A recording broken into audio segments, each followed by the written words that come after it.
Henry Howard, Earl of Surrey, has written a poem, The Means to Attain a Happy Life.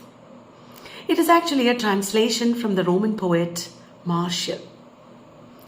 Everybody wants a happy life, and there are some universal ways in which you can attain happiness. Surrey is listing out the different ways in which you can be happy.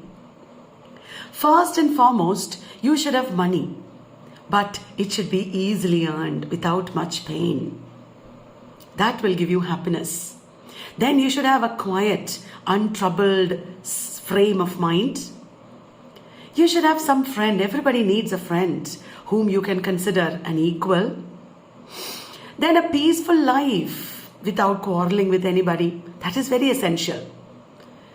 In personal life, we need peace. At the same time, we need a peaceful political situation also in the country. That is also important. We need good health, a well-off family. Family should have some continuance or well-established situation in the family. And good health comes from what? A good diet, a healthy diet. And you will be happy if you are wise. But at the same time, you should be simple. Wisdom coupled with simplicity is important. If you are a drunkard, you're not going to be happy, okay? Lack of drunkenness is very important for happiness. And then if you're a man, you certainly need a faithful wife. Don't ask me what should women do. And then everything is ultimately related to our sleep. If we have the ability to sleep well at night, chances are we will all be happy. You should not wish for death.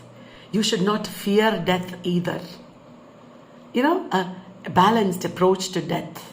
That is also very important for happiness, according to Henry Howard, Earl of Surrey.